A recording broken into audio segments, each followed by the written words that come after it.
Ladies and gentlemen, please welcome to the stage CEO of NACE International, Bob Chalker.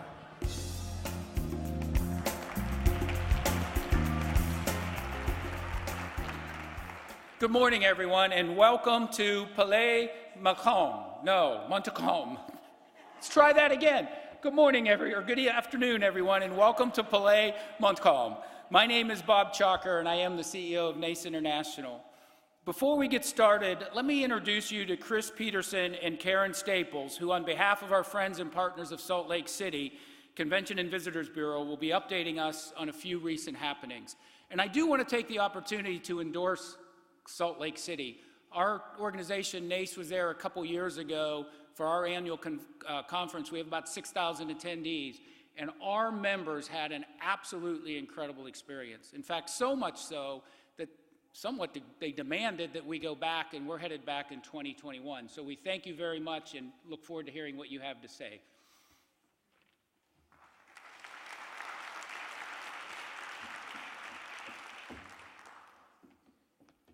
Well, good afternoon, SEEKER. I am thrilled to be back here among what I consider family. As so many of you know, I've been a part of the SEEKER community, and I took a brief exit, but I'm back, and I'm with Salt Lake. So everybody's saying, what's new in Salt Lake? And if our presentation comes up, give us a moment.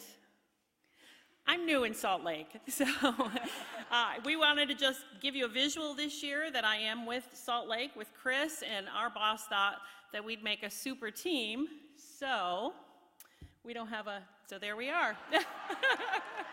Now these are current and updated pictures, really. Go ahead. Just a few updates. Most of you are familiar with Salt Lake, we hope, and those of you who are not, we hope you become familiar with Salt Lake. But some of the developments, just in the past year, we've completed the new ACCESSE Theater. This is, while we're in a beautiful theater right here, this is kind of nice and appropriate. A big theater. Now we have, Salt Lake's very much a culture, arts-driven community, but we've lacked a truly large venue where we can do the Broadway scale productions. So that's all complete. That's one block from the convention center in the very heart of town. So again, as you wander out the door of the convention center, your hotel, that's the kind of attraction you'll find right there. And I think most of you know that Salt Lake is Delta's western hub. And also, we are the #1 airport, 11 years standing for on time and departures in the country. With that being said, we're investing $1 billion, that's billion with a B, in a new international airport. There will be absolutely no interruption with the current airport. When we open this airport, the other one will shut down, not the runways, but certainly the buildings and the infrastructure, and it will be state-of-the-art.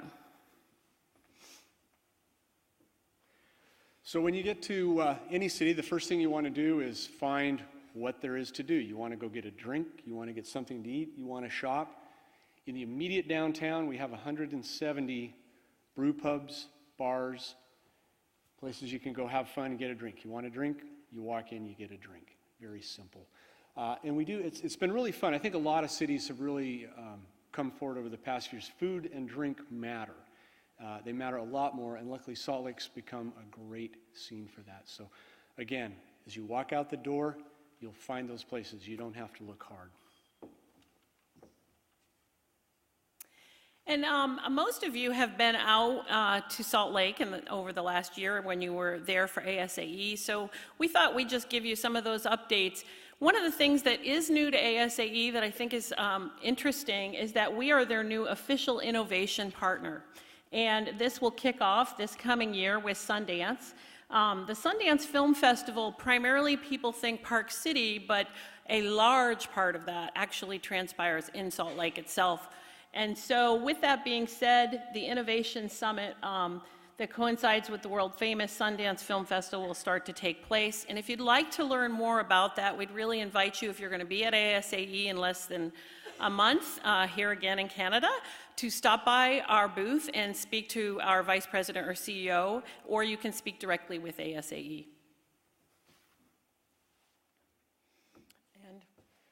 Thank you. We appreciate SES. We appreciate working with all of you.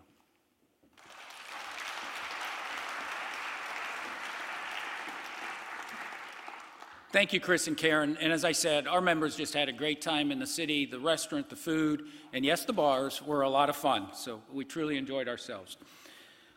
This afternoon will be a very unique experience. Not only are we in this incredible venue, but as the Access Program Committee was considering the theme of reinvention, they looked at it from 4 viewpoints: personal reinvention, organizations on the reinvention journey, reinvention driving science and engineering, and the global reinvention that surrounds us. This morning, Jeff Adams challenged us to look at our own personal reinvention and the opportunities around us. This afternoon, we're going to focus on organizational reinvention. Here to share a story of organizational reinvention is Dominique Brown, owner and CEO of Chocolats Favoris. Dominique will share his background of developing a successful video game company, his leap to a completely different industry, in the reinvention journey to take an established chocolatier into a new direction. It gives me great pleasure to introduce our next Seeker Session speaker, Mr. Dominique Brown.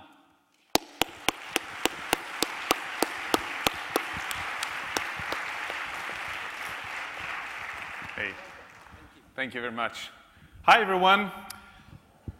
Hi, I'm super happy. Thank you so much for being there with me in this dark room when it's sunny outside and just a lovely day. But it's going to be just like this for the rest of the day, so you're going to be able to enjoy Quebec City. So I'm going to talk to you about video games and chocolate. So video games and chocolate don't seem like they have a lot in common, right? But they're actually pretty similar. When you think about it, it's all about creating a magical journey for your clients.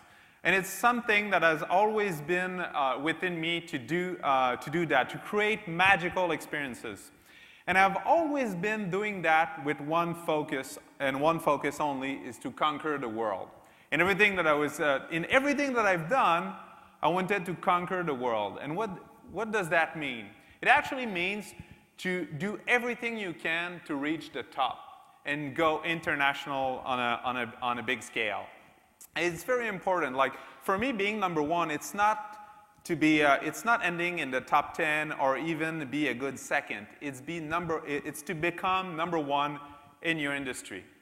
And this journey actually started at a very young age for me. And you're pretty lucky. You have a picture of me when I was actually, I believe, 8 or 9 years old or something like that. And when I was 11 years old, I went to my mother and said, "Mom, when I'm going to be older, I'm going to have my own company. It's going to be a video game studio, and I'm going to make video games that are going to be played all over the world." And believe it or not, it's actually what I did. And from that moment, everything I did in my life was to achieve this goal. And I did all kind of things. I was playing, obviously, a lot of video games when I was young, but I was also very interested in how to make those video games. It was something that was very important to me. And I was very lucky. I actually had access at a very young age to a computer, so I was able to learn how to program my own video games and do a lot of things at a very young age. And when I went through high school trying to learn video games and doing everything I can to be able to leave school, basically, and start my own company.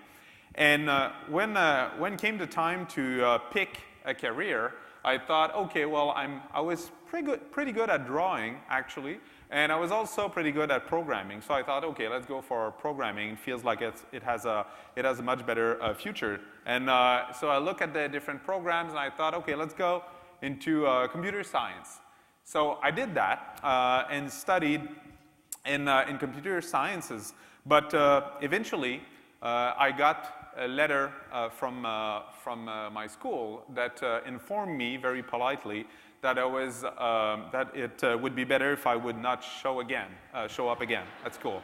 So basically, I'm a dropout. I got kicked out of school very young, and because I did not attend my classes. So that's not really a good strategy if you want a diploma.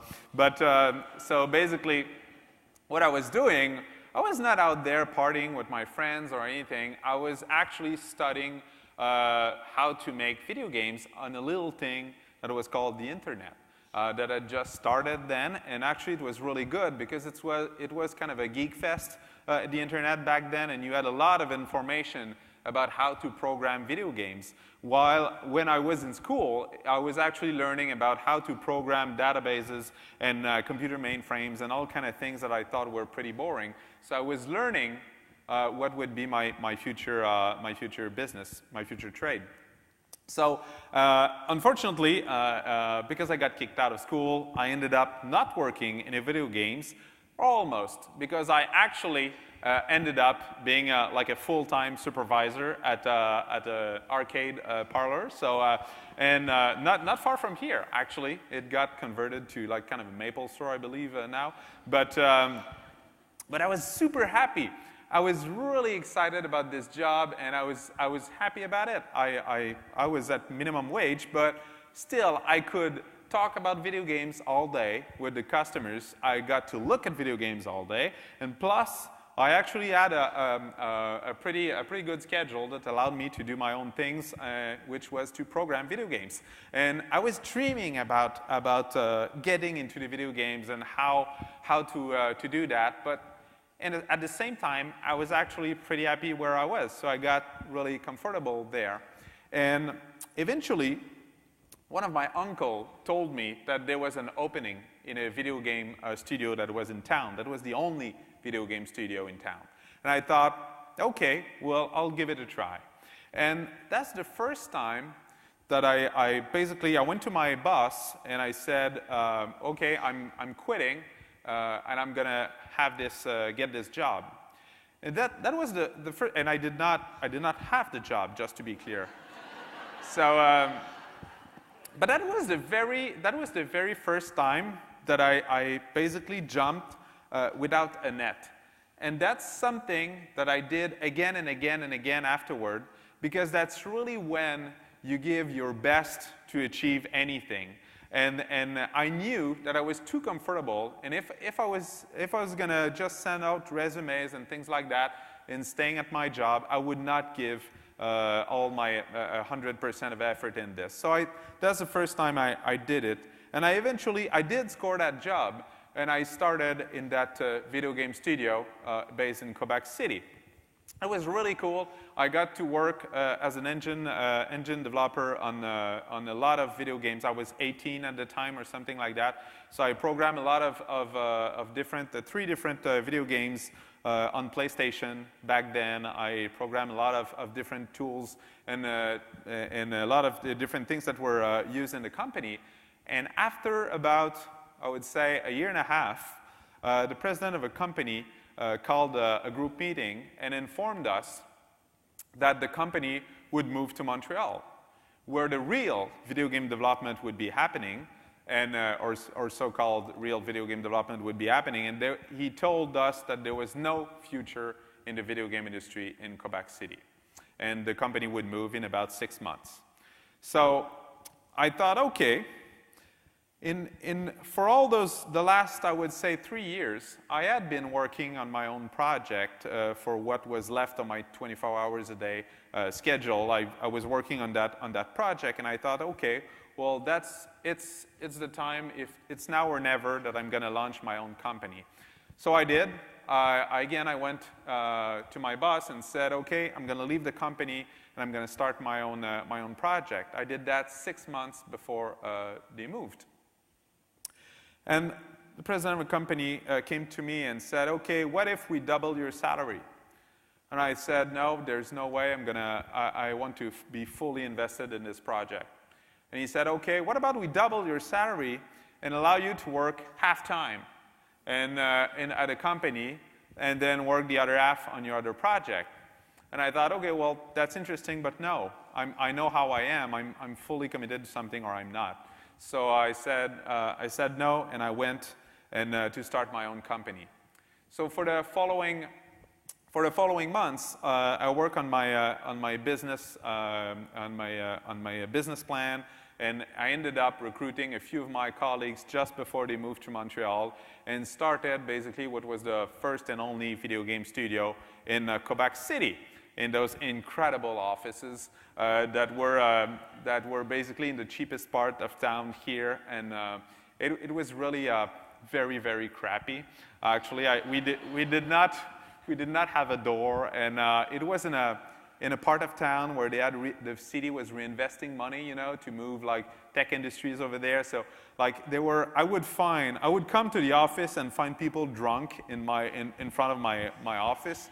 And anyway, there would be tons of story I could say. But anyway, the important thing is that you have the painted version of the office on the screen. And the reason we had this fresh paint on the wall was because our first journalist was coming to visit. And I was really excited about that, and it gave us our first newspaper article. And you could see me on this article with my first tie, and I was really excited. And the newspaper article was titled something like Beanox, which was the name of the company, is still the name of the company, Beanox out to conquer the world. Because I was already saying that to everybody, of course. Like, I was only 6 employees, and I was saying in the article that we would be shipping games all over the world, and we would become the #1 in the world. And of course, my old colleagues from back then were telling me it's impossible to start a video game studio. There's no way. Back then, it already took millions to create any kind of video games, which obviously I did not have those millions. And I did not know where to start to create my own video games. And I thought, well, we'll shoot for the stars and we'll see how far that goes. And sure enough, it lasted for about 1.5 years. Where we did a few cool things and cool projects, and we shipped them and everything. But after 1.5 years, we were close to bankruptcy, basically. And we were about 2 months away from that. And that's when I had this moment when finally I figured out that it would be important to innovate, to reinvent myself, or ourselves as a company. And because it happens quite often that we start something and we look at other things as inspiration, and we end up just doing what everybody else is doing, but we think that because we're somehow better, we're going to do a better job. But the competition continues to improve while you're doing that, and it's very hard to catch up. Well, if you take a completely different road, well, that's going to lead potentially to incredible results. And that's what we did. We had the idea to launch a service that was basically porting services. So what we did was take a video game that was working on a specific platform, such as, I don't know, like a Nintendo, and we would bring it to another platform, so like on the Mac or on the PC or something like that. And we did that when platforms were exploding and video game publishers did not know how to react to this. So we provided them with a very simple and cheap solution to take their game and bring it to additional markets. So it basically was an incredible success. The company exploded, and we ended up working with publishers all over the world, and pretty much all the main publishers. And we really had an incredible success there. And eventually, 5 years after we started this, so we opened the company in 2000. And in 2005, one of the big companies we were working with was Activision. Activision back then was the 2nd largest publisher in the world. It's now the #1, but it was the 2nd largest publisher. And we were doing most of their video game for the PC, and a lot of them for Mac as well. So they asked us if we wanted to join the company. So I thought, okay, well, that's a pretty cool thing. We were porting games. We were not creating them. And I've always wanted to create video games. So I thought, okay, well, let's do that. Let's do this partnership. In video games, it's just like in books. You have people that write them and others that basically publish them. It's the same thing in the video game industry. You have to have a video game publisher to get your game out there. So in 2005, Activision acquired the company, Beenox. We were about 30 people at the time, and I stayed president of Beenox for 7 years after that. And it's interesting because 2005 really was a turning point for me because I basically became one of the, if not the youngest vice president of a billion-dollar company traded on NASDAQ, which was a pretty big step for me. I was 26 back then. And I was not too good in English, and so I remember one of the first phone call that I had, because obviously they acquired the company. I did, I guess, a good sales pitch because they believed I had all the skills, which I don't think I had. And in the first conference call, like you have all those people talking in English in the United States, plus it's in California, so there are people with all kind of nationalities and accents and everything. It was super hard. And they were using a financial lingo that I did not understand at all. So I remember that first call, I was on my computer, and basically I was just looking on Wikipedia, like every single word that they were saying, like the gross profit and margins and everything and COGS, and I was just to learn all this process. And that was a really incredible experience. But one other thing, and all my colleagues, it's really cool. All my colleagues were ex-Disney guys, people from Sony, Warner, and it was just an incredible experience to learn from those, from these people. And one of the things that I learned was their philosophy about growth. And it was something that was just incredible. Like they went from a $1 billion company to a 3-point-something billion-dollar company in about 5 years. And that was just amazing how those people saw growth and saw growth opportunities. And that's something that I've basically applied to all my business thinking after that. So we ended up doing a lot of different video games. I'm just going to show you a few of them. B-Movie was our first one. That's a video game based on the movie of the same name that we worked on with Jerry Seinfeld, that you might know, I guess. And we launched this in Times Square, New York. That was really, really cool. We also did work on the Guitar Hero series that you might recall, and some other titles in the Spider-Man series too. When we did our first Spider-Man games, it was such well received that we actually ended up being the official Spider-Man video game developer on all future Spider-Man titles. So we did 3 of those games. And we went from our crappy office space to an incredible new office downtown, a brand new building that's still there today, and it's pretty amazing. So we went from 6 employees to 30 to well over 500 people in just a couple of years. And it was pretty amazing. You remember when I showed you our first office space, and I told that journalist that we would become the #1 in the industry, and everybody was telling me it was impossible. Well, in our short life with Activision, we actually at one point, we were, in number of employees, we were the biggest video game studio of the biggest video game publisher in the world. So by that measure, we were the #1 studio of the #1 video game publisher in the world. So basically, we had succeeded. We had reached the top. And it's interesting because everybody was telling me it was impossible. And they were right. It was impossible. But we didn't know, so we just did it. So it's you know. And so it all, in 2010, 2 years before I left, I was at this crossroad where we were actually a very mature studio. We were 500 people, and I could see that there was no growth in our future. We were really very mature, and that was it. And I was agreeing with my boss in Los Angeles that we did not need to grow any further to do a great job. So, but I'm all about 2 things: creation and growth. And that's really the 2 things that drive me as a business person. And so in 2010, I went to see my employer, and I said, "Oh, I'm going to leave the company. I don't know what I'm going to do, but I'm gonna try something new.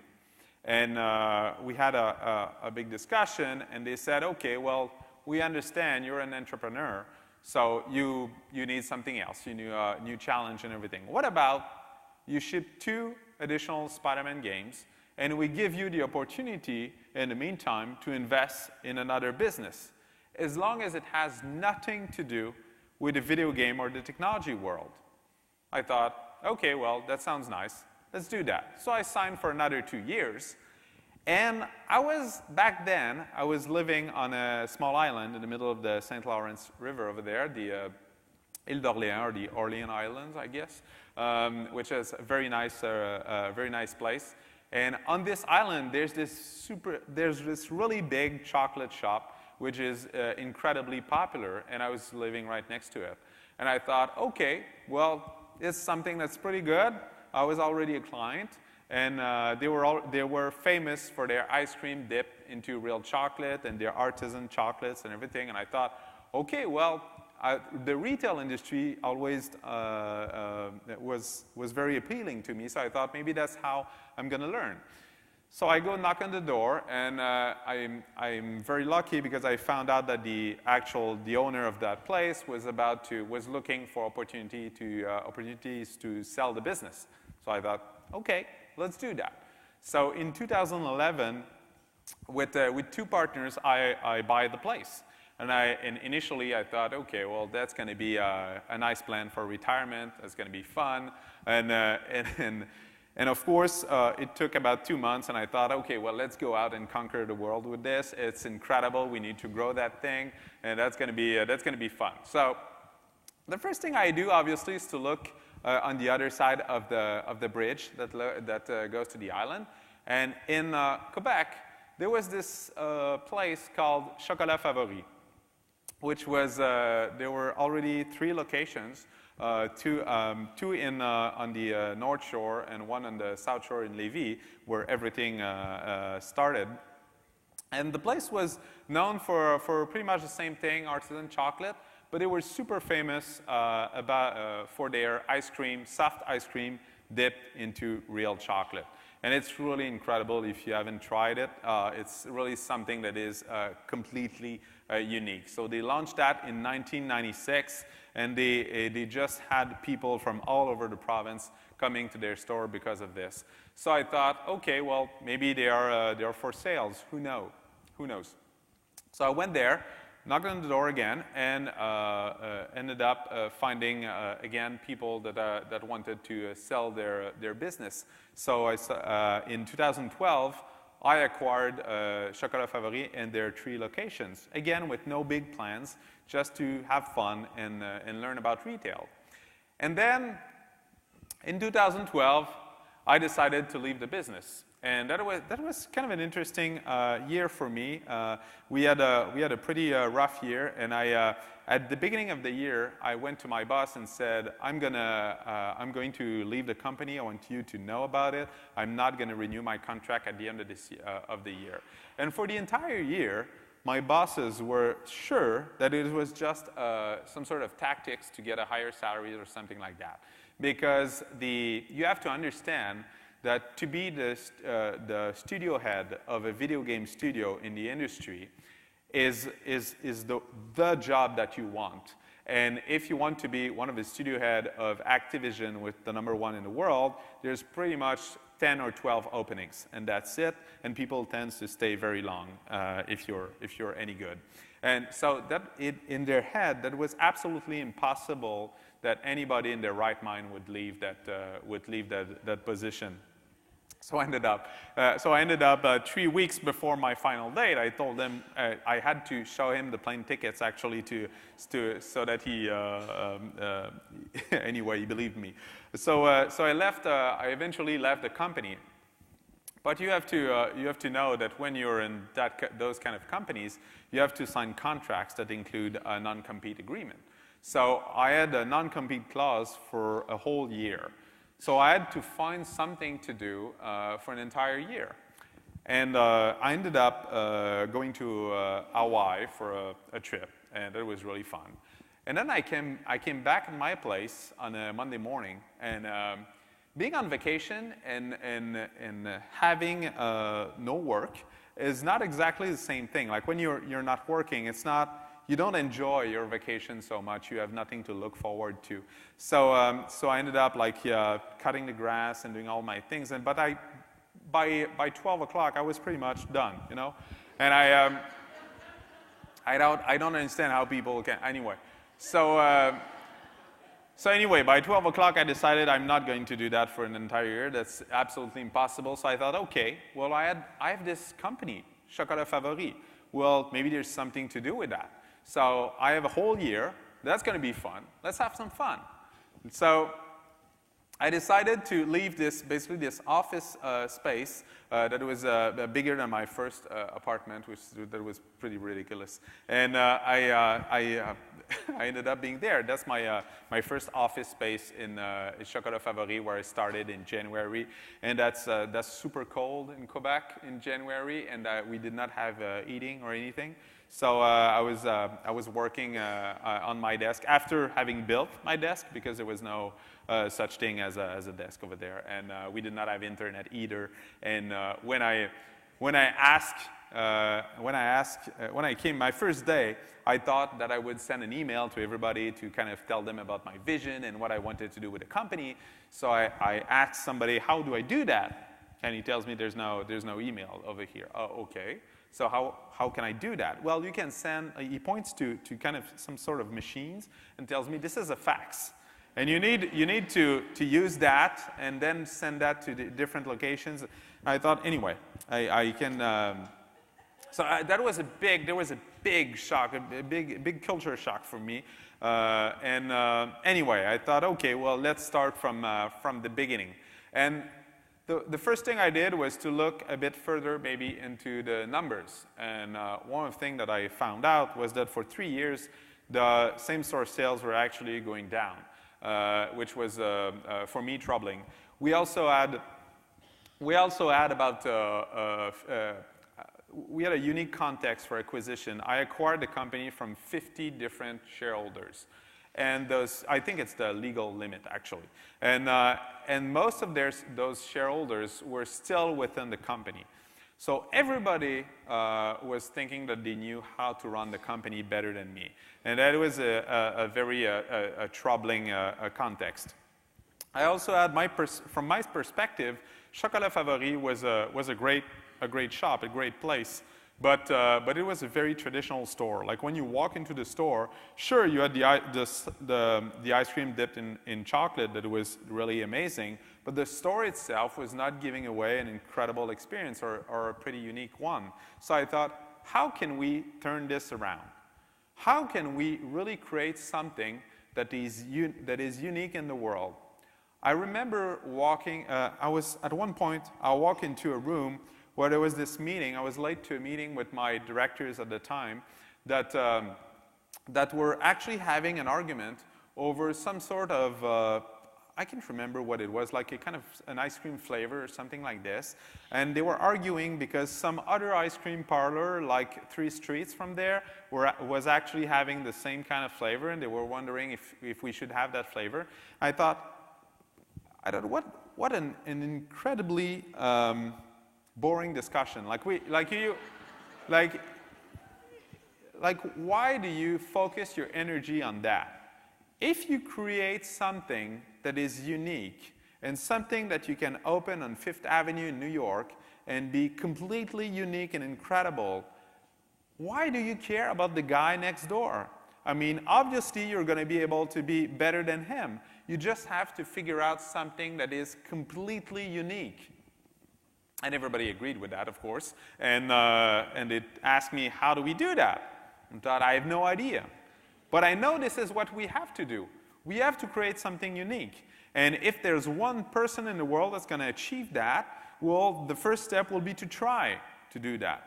So I thought, okay, well, let's do this. Let's do this. So I went into this mode, Conquering the World Part 2. I don't know if you have, anybody here have children? Do you have children? Yeah?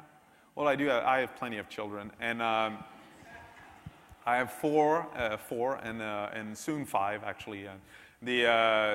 And children are pretty incredible, actually. They're always the kind of people that have the most innovative idea. And you wonder why. Because children have no experience in anything. So experience is actually a barrier that you have to face and get over your experience if you want to innovate in anything. What experience is really is kind of a shortcut for our brain for any kind of questions. If you ask yourself a question, well, how should I do this? If you've already had this particular experience, this is the shortcut that your brain is going to take for everything. And with children, they don't have experience. So they don't care, and they can say all sort of crazy things and have all sort of crazy ideas. So that's the kind of state in which I like to put myself in when I want to innovate in anything. So I did what we used to do in video games when we do any kind of project. I look on the internet, and I basically try to pull everything on my subject. All the images I could find on chocolate, all the look at the different movies, advertisement, and everything. I could not care less about how to make chocolate. That was not something that was important to me. What I wanted to know is what makes chocolate so magical. Why is anybody from any age, if you put chocolate in front of them, unless they're super weird, they will fall in love with that? Like it's really something that brings everybody on the same level for some reason. So when I started looking at all those images, I even went to look into like tourist pictures and everything of chocolate places and everything. And people, there's always something common in every single picture. Can you see that? It's liquid chocolate. This is how chocolate really is magical. When I was having friends over at our chocolate factory, because we produce everything that we sell, like they would walk around and see all those chocolate bars and everything, and they would say, "Oh, that's great, it's nice."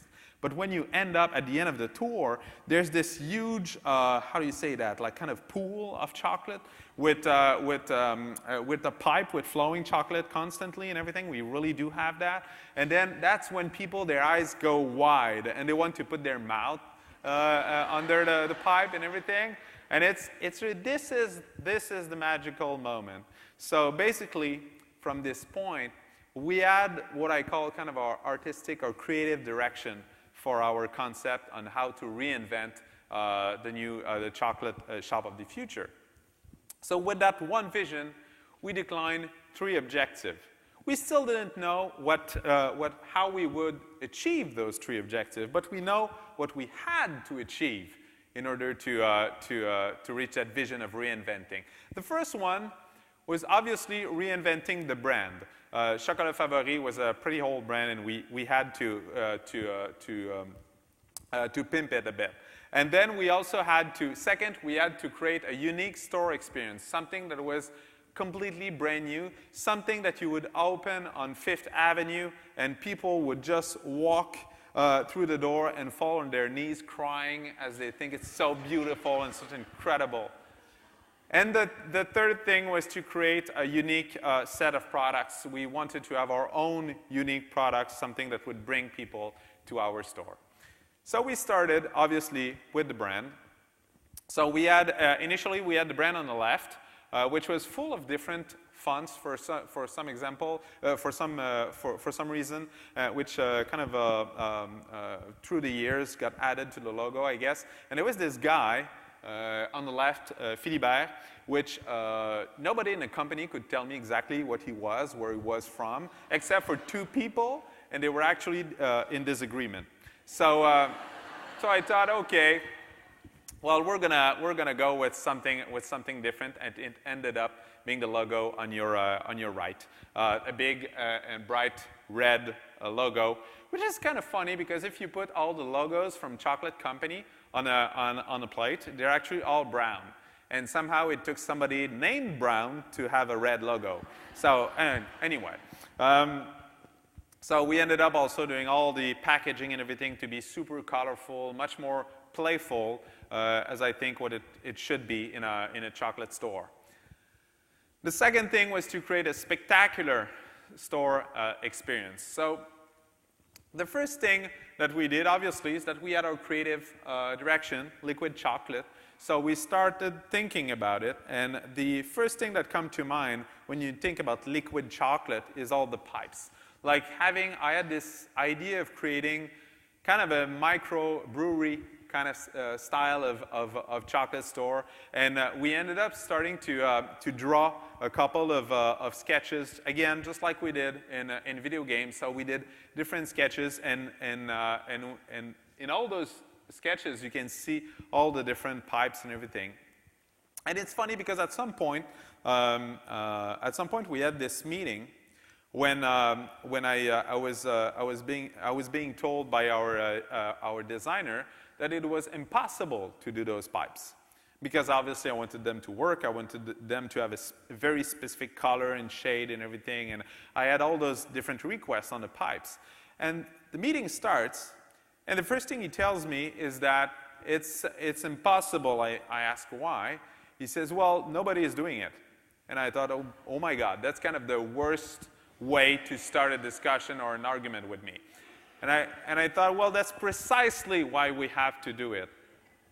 And I went on and on about explaining how do we approach problems, or how do we approach anything at Chocolat Favori or at Beanox before that. My vision or my way of approaching anything is never to wonder what we can do, is always wondering what we should do. So there's a time and place where you can sit down and do a precise plan with a schedule and everything, but that should never be your first step. If you want to truly innovate, the first thing you want to ask yourself is, where do I want to go? Like, what is my vision for this company or for my project or anything? If I could do anything, if I had no obstacles of any kind, if I had unlimited budget or whatsoever, what should I do? And the answer to that is going to give you your vision, and that should be what you always shoot for. And that's what I told him and explained this philosophy. And then I don't know what he told me. I just left the room. And a few moments after that, we eventually did it. We did this. This store was our first one. Since then, we did many others. But Steve, our designer, actually, it paid off. Like, innovation is really something that has incredible results for everyone. Since then, he was a one-guy shop back then, and since then he had to move twice because he has now, I believe, like something like 20 employees, and he's growing, and he's just because of that, well, because of his talent first, and because of this particular concept that really made his company exploded. So this is something. Innovation is really something you have to shoot for. And he started when I was joking, obviously, when I said I left the room, but I basically left him with no other solutions than succeed. And when this is your only option, succeeding, it's incredible. There's this, how can I say that, this primal sense of survival that kicks in, and you find a solution if there's a solution to find. It's incredible how much time in our organizations we spend at wondering and explaining and documenting how something cannot be done, while all this energy could be infused in actually making it happen in some other way. So we did succeed in opening this store and basically reinvent the store experience. And there, I could talk for the whole afternoon just about all the different details that there is in this store. You can go and look by yourself later tonight. But just for example, like this chocolate bar over there, you actually have all the different dippings that we have right in front of you. The first summer that I had Chocolat Favori, I actually did not much except for just standing in the lineups. We have huge lines at our store. And I was just listening to what people were saying, looking at how they were ordering, how they would react to their ice cream, and the whole client experience. And I could see people like just going at ordering their ice cream. So the girl would take the ice cream and go in the back store, dipping the ice cream into the chocolate. And you could see the client actually on the tip of their toes and just looking, trying to see the experience happening in the back store, because that's where the experience was really happening. And we all secretly hope that the ice cream will fall into the chocolate and wondering what's going to happen, right? But anyway, so we brought it back right in front of our clients, and this is kind of really like on a busy night like tonight, for example. It's going to be sunny and everything. It really is a spectacle. It's incredible. It's a show. You have all the different ice cream with the different colors. It's really something nice, and there's plenty of other details like that that we've thought about and put into the concept. A third thing, obviously, was creating unique chocolate products. And the first thing we did was create 12 different dippings. So we were already well known for our ice cream dip into real chocolate, but we had just 2 flavors, milk and dark chocolate. Pretty basic, no special names or anything. I thought, well, I mean, I'm sure we can do better. So I went to my master chocolatier and I said, Mario, we need 12 different flavors. And he looked at me and like, are you crazy? Like, why do we need 12 flavors? And that's when I use all my marketing science and told him, because it's cool. 12 is cool. That was the extent of our marketing analysis that we did. And so he says, well, you're crazy. I mean, it took 2 years to develop the first two ice cream flavors. And I thought, okay, well, Mario, as an experienced manager, I'm not going to let you like this. I'm going to give you an essential tools to succeed. He asked me, what is it? I'm going to give you a deadline. Because a deadline, if you want anything to be achieved in your company, you need to have a deadline. You know, back in school, when you had like 3 weeks or a month to achieve something or to give your paper or whatever, and somehow everybody is doing it in the last 3 days. So it's really for some reason, it still happens after that. In your working life, in your business life, it keeps happening. So you have to give a deadline. So anyway, I give him about, thank you. I give him for, I give him a month, basically. And after a month, I came back, and he and his team, again, did not have the option to fail. They had to focus all their energy on finding a way to make it happen. And they did. Not only did they develop 12 flavors, they actually developed, I believe, 18, if I remember correctly. And so that gave birth to our concept of surprise flavors. So we always bring new flavors every month or so, which is pretty cool. Now, what do we do when it's cold outside? Well, it gets very cold here. You're pretty lucky to be here in July. So anyway, people were saying, were telling me, well, you're not going to sell ice cream or not as much in the winter, which is false. Now we sell ice cream all year long, and it works great. But back then we did not. So I say, okay, well, we have those 12 dippings. We have this liquid chocolate. How we could make that? How can we make this into a winter product? And that's when we came with fondue, chocolate fondue. So those 12 flavors could be sold as chocolate fondues too. So people who love it on the ice cream can bring this home as a fondue. So the team was all excited and everything, and I thought, okay, well. Unfortunately, we have a problem, guys. I'm a guy from the computer world, and in video games, you understand that interface is key. Like if you have the most powerful tools or the best video games, but your interface with the end user, the controls, and everything that's between the user and your product is bad, then it doesn't matter what kind of product you have, you're going to fail at interesting your clients in them. And I thought that chocolate fondue, with like having this special can and you don't know exactly what kind of chocolate, the whole fondue experience with, you go to the grocery store, pick some sort of a weird chocolate bar of weird quality, you bring them home, you never know if you have to add cream or not, and then you mix it, and then you find a little candle and you burn the back. It's just a terrible nightmare. So we thought, how can we improve this?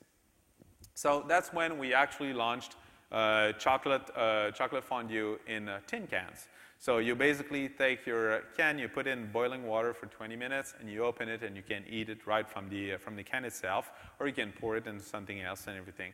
And it's something that is unique in the world. Nobody has ever done that before. It was created in Quebec City, and it actually got launched. It's now available in all grocery stores. It's available in all our stores. And it's actually, when we launched the product, we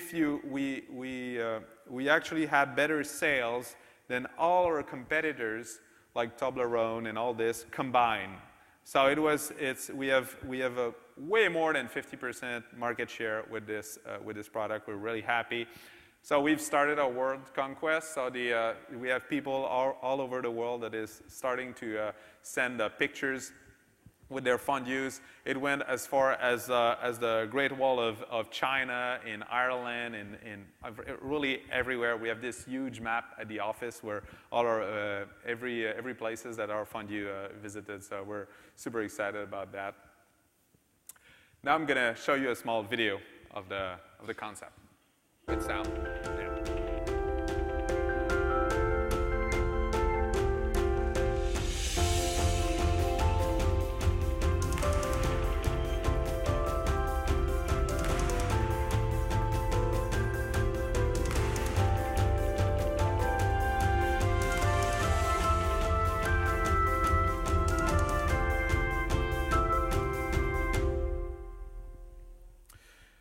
Well, since then, we have much more than 4 locations, of course.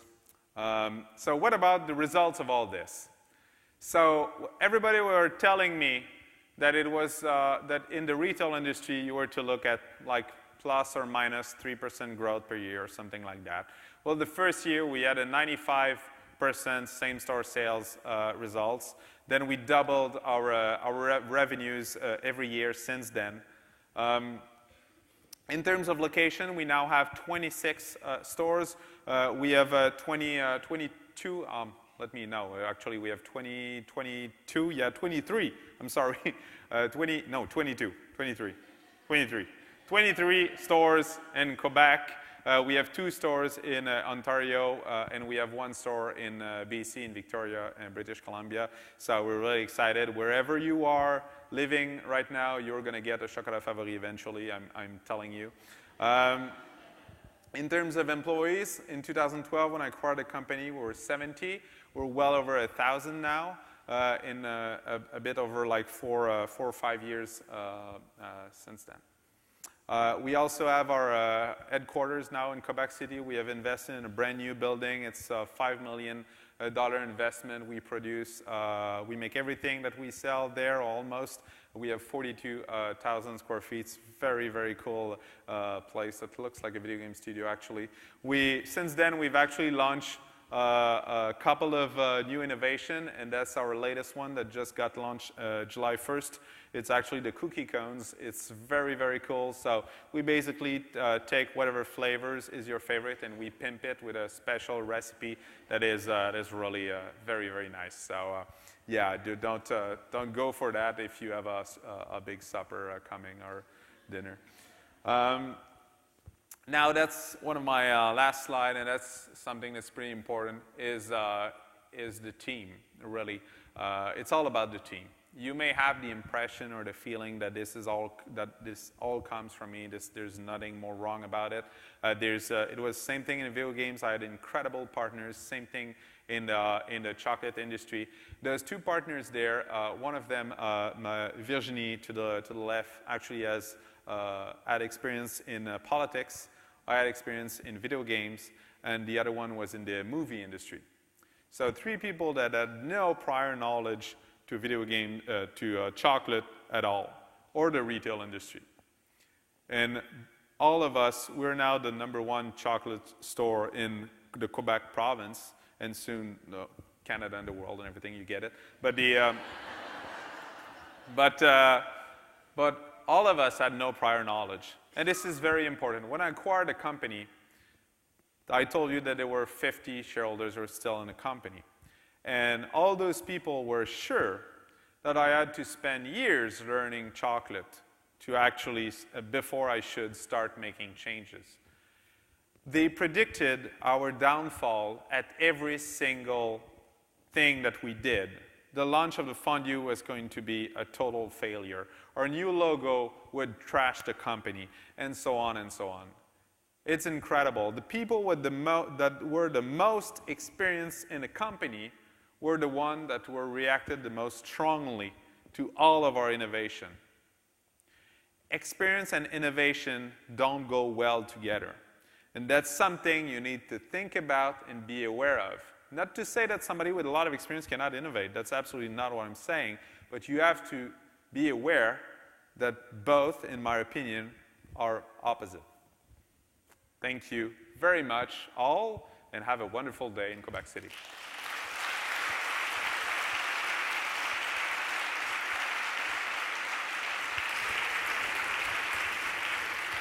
Dominique. Hello, Hey, how Peter. are you? I'm good, thank you. Good. Do you want to have a seat? Sure. Okay. Hello, everybody. I'm Peter Enchautegis. I'm with the American Institute of Physics. And Dominique, thanks for sticking around with us. Welcome. Yeah, so we're going to just have a casual conversation. We call it the Power Perspective. Okay. And we do have some mics set up, so please, we want to make sure everybody is engaged in the conversation. So step up when you want to chime in or have a question. I do want to start with one, if we can go ahead and start. Sure. Okay, Yeah. Great. So I think most people in the audience can relate to your specific story. You entered into an organization that was very established. I'm sure most people here are in an organization that have been around for decades. You probably encountered some barriers to the innovation you wanted to bring to the organization. Yeah. If you can maybe share what they were and how you specifically were able to scale those barriers. Yeah. Well, there were, well, many of them. Initially, when I had all those ideas for innovation, I came from the video game industry where innovation is not something that is a nice to have. It's something that is required. Like you have to innovate on a daily basis. At any given time, a competitor can come up with a new product and you have to reinvent the entire product and it doesn't change your schedule. It's something that's it's a very stressful situation. Okay. And when I came to Chocolat Favori, I asked, okay, do you innovate? And their answer was, yeah, sure. Okay, can you give me an example of that?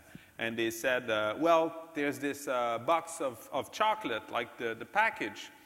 Well, it was red, and now it's purple. And okay. I said, is that? And they said, yeah, that was a project that took about 2 years. Oh, my. And I thought, oh my. Yeah, that's something that I thought I expect to be done kind of within a morning. Like this is something that's... so this was a big culture clash. And that's the one thing I learned, both at Beanox, at the chocolate shop on the island, and at Chocolat Favori, is that the one thing that you cannot accelerate or speed up is a change of culture. It's something that's super hard to do, and it's just like I guess 9 women cannot make a baby in 1 month. There are things that you cannot speed up. Okay. And that's something that I tried to achieve initially at Chocolat Favori by communicating a lot with the people and everything. But they were used to do the things always the same way for so many years, and they were pretty old. And so all this combined, they were just not reacting well at all to innovation. So at one point, that's one thing I failed, I guess, was to bring everybody behind me. At one point, I just had to impose, like, this is how we're going to do this. Okay. And you're going to trust me, it's going to work. And it did work. But then when you force them to do that, well, they don't come with you after that either. So it's something that they stop arguing with you all the time, but they're not really happy that you actually succeeded. So it led to, well, some staff movement, let's say. Okay. But, yeah. Well, well, you're obviously a very visionary kind of guy. You know, you came in with the specific goals and objectives, and I think that's excellent. But I am interested in when you did encounter the resistance to sort of accepting your vision. You know, there had to be some finesse aside from just forcing the vision on folks, because I'm sure there was some talent that you wanted to bring along with you. So there had to be some kind of, you know, massaging of folks' willingness to go ahead and follow you, because you certainly did have, you know, an objective, and you need a team, and you also mentioned team. You know, so some of those factors, how you leveraged all of that to be successful. Yeah. Well, when you, I had exactly the same thing, and I discovered that when both at Beanox and Chocolat Favori, I tend to classify, well, I'm a programmer at heart, so I tend to be very binary about things. And so I tend to classify people between like two different, either you're kind of a developer, or you're more of an operation guy, more of a manager kind of person, where the manager will just want to improve and work on the same thing every day, but just improve the processes and everything, and he's happy when everything is just going like making the wheel turn, basically. When developer, on the other hand, are the kind of people that always want more and more, and are always looking for change, and it's very hard to please both, because your company will either be growing or be kind of maturing and wanting to improve their process. And at Beanox, in the first years, when we were all developer guys, when we brought somebody that was more of an operation person, he would be leaving the company within a few months. Like, he was not happy with this context, where developers would thrive. And eventually, we reached a mature state. And at that point, then the operation guys were super happy, and the developers people would just walk into my office and be crying about what new projects I could bring them in, and they were not happy with that context. So this is a pretty long answer to tell you that at Chocolat Favori, there were people that were looking to develop the company, and were stopped by the previous administration, I would say. So it's focusing on those people were the key to succeed, I guess. Okay. No, that makes sense. That makes total sense. Oops. Any Oh, you can go ahead. Any kind of question. Yeah, here we go. Yes. Yeah, we have a question over there. Yeah. I have 3 questions. Okay. Oh, it's fine. Some are silly and some is just a personal question. But first, you have so many shops, so I don't think it's possible for you to go to all the shops. Do you ever think of doing something like Undercover Boss? Undercover Boss. And the second question is, are any of your chocolate products gluten-free? That's a personal question for me. And the third one, do your kids eat chocolate? Yeah. Well, first, my kids love chocolate, and the interesting thing is that at one point I was both the president of a video game studio and the owner of a chocolate factory. So I was officially the coolest dad ever. So second, gluten-free. Yes, we do have several gluten-free products. Actually, we have soya bars, we have sorbet and all kind of things. So it's something that people at the chocolate shop could help you with. And finally, how do we control or visit or be an undercover boss for 26 stores, especially with the distance, right? Like Victoria is pretty far away from here. Well, there's something that we developed last year that is an app. An application like ChocoFan that we did. This is a fidelity application where you can go into the store and scan and And you'll see where I'm going with that. So you buy a product and you get points and everything and you get rewards. You get the idea, right? But we did win the award for Fidelity Program of the Year last year. So, and that's not because of this. That's because of the innovation behind that product. Is that on top of being able to get points by purchasing products, is that you can actually do challenges, which basically is taking a picture of something that we asked you to take a picture of. So you can take a picture of a specific product, of you doing some silly things in front of our store or something like that, and which is really fun. It adds to the user experience. But for us, what is really cool is that every time we launch a product, just like the cookie counts that I showed you, we launch a new product this weekend, for example. So every time we do launch a new product, we put a challenge in the app. So we have, within an hour, hundreds of pictures in the application. We have kind of a news feed, just like Facebook. And so we see all the different cones, and we can see immediately which cone is not correctly made. And so we look at was it purchased, and we give a call to the manager and say, hey, this particular cone is not okay. You're not taking the right product. You're not putting this right thing. And so but we basically can scan and make sure the entire chain is all right within an hour, with no physical space, because every one of our customer is basically a secret, an undercover customer so this is something that no chain in the world has, and it's insane. So when we're going to have 1,000 chocolate shops, we can. I'm telling you, within 24 hours, everything is all right. It's awesome. Well, Dominique, that's just brilliant. Yeah. Absolutely brilliant. Thank you. I think we have another question. In your opinion, is innovation driven by consumer needs, or are consumer needs the response to innovation? Well, that's in some way both. I guess. I mean, there's some innovation that you can look at a given product and think, okay, well, the consumer. Well, there's this famous quote from Henry Ford, right? Like if I had given people what they asked me, I would have given them a faster horse or something like that instead of a car, obviously. And I think that so far we've always took the road of dreaming our product and wondering how it would be nice to achieve something. And I don't know, we never do any kind of customer research in any way. We don't particularly look at competitors except for their locations and things like that. But we don't look at their products and everything because if you look at too many things, again, that's going to be a shortcut for your brain next time you're looking for an innovation. So we really, I don't know. I don't know if that's consumer needs or what they. I don't know. It's just dreaming about something. If you could achieve anything, what would you do?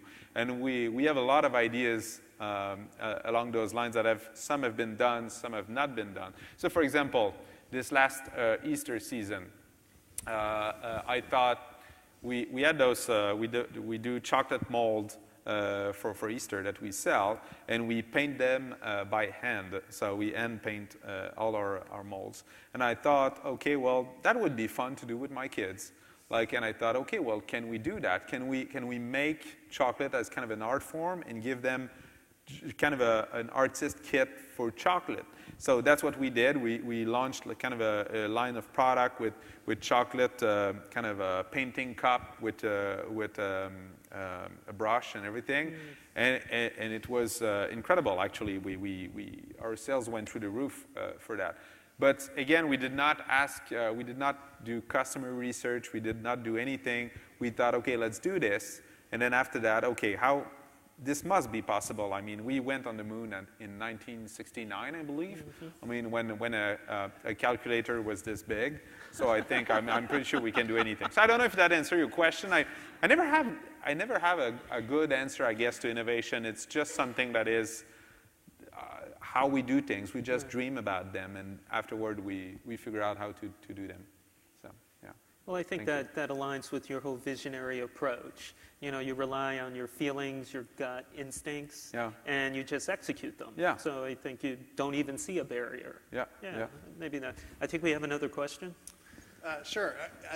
The comment that you made at the end about sort of innovation and experience often being opposed to each other.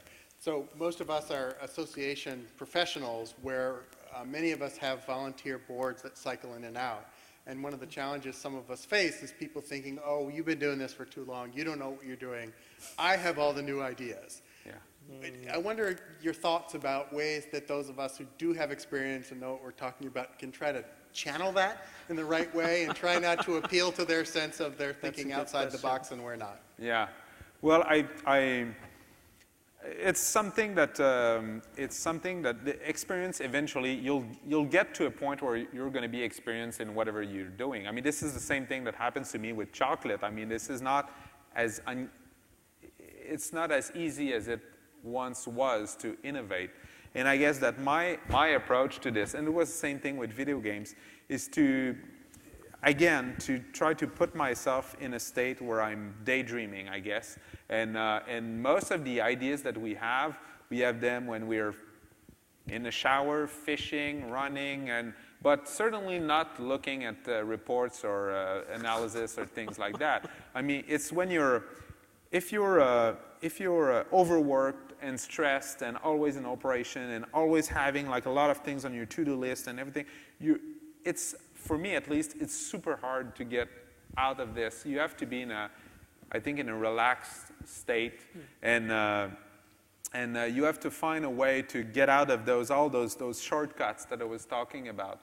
I don't know how. I guess it's very personal. I mean, everybody has to find a way to do that. But for me, I always try to listen to ideas from everybody on the team, and try to figure out how something could work. Even the craziest ideas, like if somebody tells me something that I think initially is stupid because of my experience, I think, okay, well, if I was absolutely forced to make that happen, how would that be? Like, so, and I start thinking, and sometimes we do find something. And most of the ideas come from people from the team at various levels of experience. But I do find that the people that are super experienced in a company are usually the ones that are less, that innovate less than the others because of, they know how this should be done. So they don't think about any other way. So I don't know. I guess it's very personal. Yeah. You mentioned team in your presentation, and you just talked about team. I think personally it's important to really understand the team members and what they can contribute to the, successfully reaching the goals. Yeah. I wonder, how do you, sort of assess your team and assign folks to be the most productive that they can be and successful? Yeah. Well, I think, first you have to hire intelligent people, and you have to treat them like they are.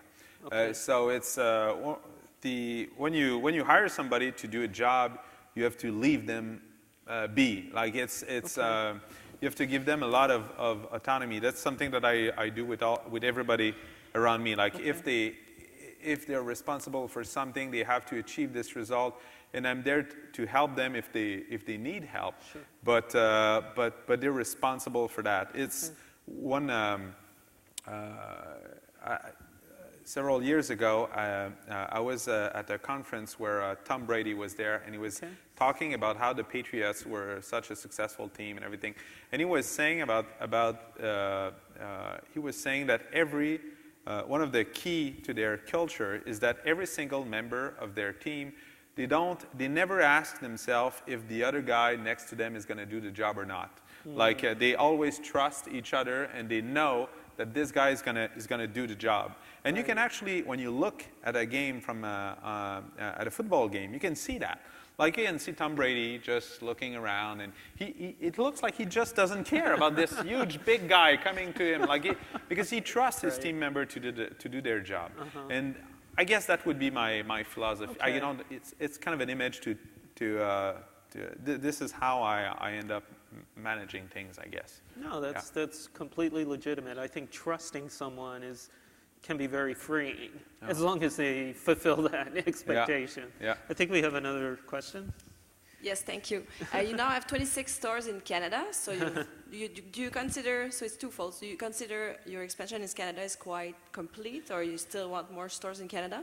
Oh yeah, we're going to expand quite a lot actually. We're going to open several new stores later this year and beginning of next year in Ontario, so there's going to be a huge expansion over there within for the next, I would say, certainly 24 months, with several, many openings in Ontario. With openings in the Ottawa region and in GTA as well. And the plan is to next year, next fiscal year, we are going to open across the border. So that's the idea. So that was the second part of my question. I see. You're clapping. That's good. So you see, you already have fans. They will download the app already. And everything. Yes. Yeah. So Look for the plan. Fan, So yeah. if you want to expand, do you plan? Do you already have like a plan? If you want to conquer the world, we're going to start with the States and then Europe and then Asia, or is it just like, okay, let's do this, and how do you do it? Is it franchise or is it partnership? You find business developer in the next country you want to develop, or is it all kind of from your core team? Well, currently we are looking at different models. Right now we do have a couple of franchises, but most of our development is through a corporate model. So we own 100% of the store in a corporate model. So all of Ontario is going to be corporate, and Victoria is corporate. Everything outside of Quebec is going to be corporate, and the franchisees that we have in Quebec were because of initially we had to have them to grow, but we prefer a corporate model so far, but we're exploring our option for an international expansion.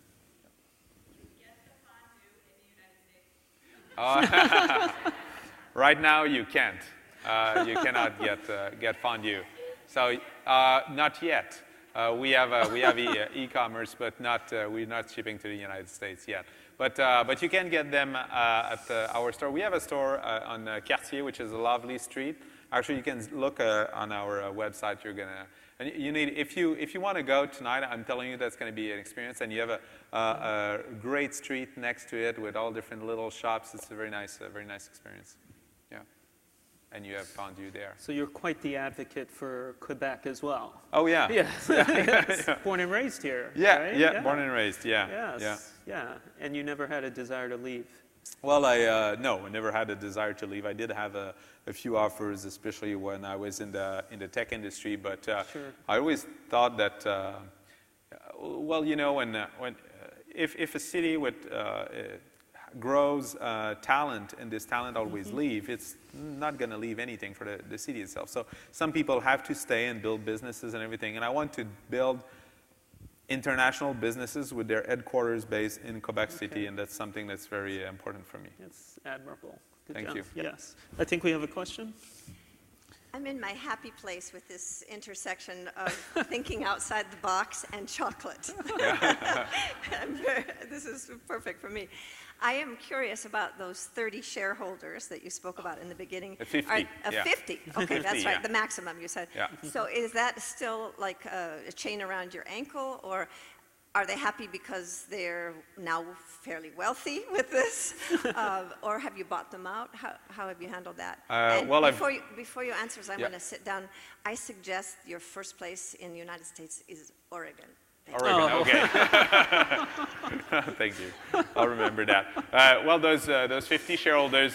Well, first I acquired them. I acquired all 50 shareholders day one. So they were no longer shareholders when I was in the company. And I guess now people are probably happy. But well, a pie cut in 50 slices, I would guess that leave them with some money, but not all that much. But no, I guess they're happy. I mean, some of them, like for example, the president, Christine, was a woman that actually was never president full-time of Chocolat Favori. She had another job, and this was kind of her hobby. And she's super happy. We have a couple of phone calls now and then because she wanted to develop the company, but had this forces of people inside that did not want to change things and everything, and I was really slowing her down, and she wanted to leave and sell her shares because of that. So I would say that some people are super happy, some others are not. But at the beginning, it was quite a weight on my shoulders. Yeah. Okay. I think we have another question. Yeah. Hi. It's Hi. Clear that you are a visionary and you're comfortable in that role. But I suspect that you actually want everyone in the company to help foster that innovation. And so how do you harness the innovation of others within the organization to get their ideas in and then to implement them? Well, first of all, we have a culture where ideas can come from everybody, really. On any department, at any level, from an employee on the floor, in one of our store in Ontario, or somebody in the R&D department. Ideas can really come from anywhere and will be listened to. Hopefully, that's kind of our culture. So this is one of the things to foster innovation is to start to listen to people who have ideas and give them feedback on their ideas. And that's kind of it sounds probably really simple, but it's not that simple. Like most of them like a lot of organization, and frankly, within our own company, both in video games and chocolate, is something we have to fight, is that your first reflex might be to just say, nah, that's not possible. Well, thank you, but no thanks. But just listening to the idea of the person will give them, will encourage them to give you other ideas. And this is something that will foster ideas in your company. And what do I do personally is to always I always challenge people. Like for my R&D department, for example, I'm not the one coming up with ideas, but when they do present me with ideas, I say, well, that's really great, and they present me products and everything. I say, what do you want to achieve with this? And then they tell me this. They tell me what they want to achieve, and how do you want to make the client feel?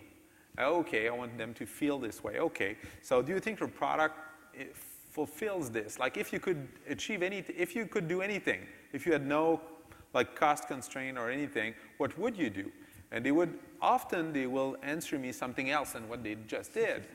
And then I start asking questions about that, and just asking questions, sometimes they just figure out a way that this could actually happen, and they will just change their focus on something like that. So I find out that a lot of people shoot for what they know they can accomplish, for sure. Like they know they can do that. And when you shoot for something that's in innovation, you're never quite sure that you actually will be able to do this.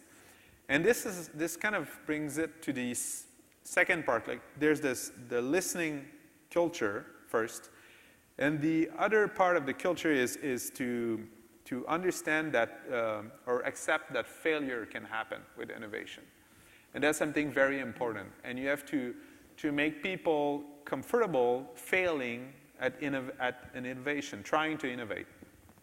That's easier said than done. Like, but for example, and you have to give an example to make an example of that in how you personally do that. So as an example, at Chocolat Favori, the cookie cones. That's a good one. So this particular project has been, we've been working on this for at least a year at Chocolat Favori, and we went through at least 3 different iterations. And every time we scrapped the project and started almost from the beginning. And it was very frustrating for the people inside, because that's frustrating to have to start all over. Because often, sometimes people will fall in love with how much work and effort they've put in something, and just because of that effort, they think that it needs to ship because they've put so much effort in this. Even if it's a crappy product at the end, you won't trash so much effort, right?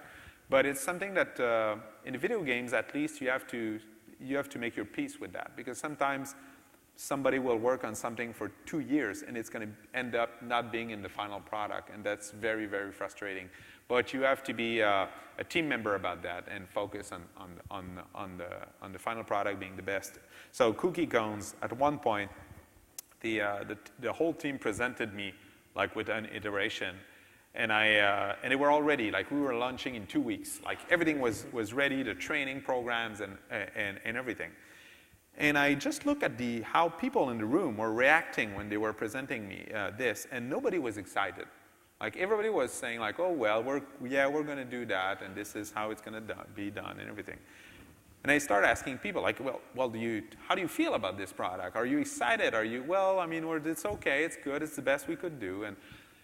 And then at one point I said, why are you launching this product if nobody believes in it? And they said, well, it's because we have targets to meet, we have a schedule to meet, we have a deadline, we have and everything. And I said, well, no matter what the deadline is, we're never going to launch a crappy product or something that you don't believe in. If you don't believe in this, you cannot expect possibly your client to believe in this, and you're going to be bad at executing this because everybody will expect this to be a failure internally. So this is not going to be a success. So I basically trashed the product, the first iteration. And that gave, that made a pretty strong example of people. If I had said, it's okay, let's go with that, let's launch with this, we don't care about the quality or something like that, I would have made a pretty strong negative statement about our culture of innovation internally. So I guess that innovation comes from the top. If I can give you another example of that, because I gave a few years ago a class on innovation, and one of the example I show people about innovation is that I show them a video of Steve Ballmer, which was the previous CEO of Microsoft after Bill Gates. It's a video of him in an interview, I think the next day after Steve Jobs announced the iPhone. And he's being asked in the interview, how do you think the iPhone is going to do? And his first reaction is to start laughing and says that the iPhone is never going to succeed. It does not have a keyboard first. And then he goes on and on about why it's going to be a huge failure. Obviously, it was not. But then I asked my students, do you think that Microsoft had everything that they needed to achieve the iPhone? And everybody tells me, sure, they had the money, they had the talent, they must have had the talent internally to do that. So I asked them, well, if somebody inside the company had the idea of the iPhone, would it be, like, how far would it be a Microsoft product? And they tell me, well, no. Why? Because it would have been trashed at the top. Like, if at one point in the chain, somebody, if the head does not believe in this, the culture comes from the head of a company. So it would have been trashed in the process. So it's something that I think you need to think about in your organization. And one of the ways that I challenge people to think about how their culture of innovation is at their particular company is that take one of your competitors. Take one of the innovation that was made at one of your competitors and wonder about if somebody inside your organization had that particular idea. How far would that go in your company? And if you're really honest about yourself, about your company, you might know where your problem is inside a company, and if you have a problem with your culture of innovation, I guess. That's excellent. Thank you, Dominique. Thank you very much. Yes. I think unfortunately we're out of time. Okay. Yes. But I do want to thank Peter and Dominique for joining us. Thank you very much. Great job. Thank you. And Dominique, contrary to what our friend, and all due respect for Oregon, Katy, Texas is one of the fastest growing and wealthiest communities in the United States. We would love to have you to come down and open a franchise here. Thank you very much. Thank you very much. Thank you all.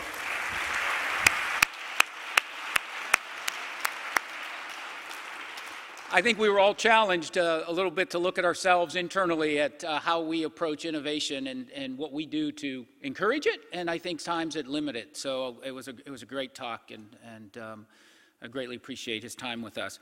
Now it's time to stretch our legs a bit and take a break. There will be some beverages and refreshments located upstairs, and we're going to reconvene back here at 3:30 p.m. for the Art of Management learning experience. So please make sure you come back and join us after refreshments. Thank you. I don't know if there's chocolate up there. Oh, the answer is yes. The answer is yes, there's chocolate.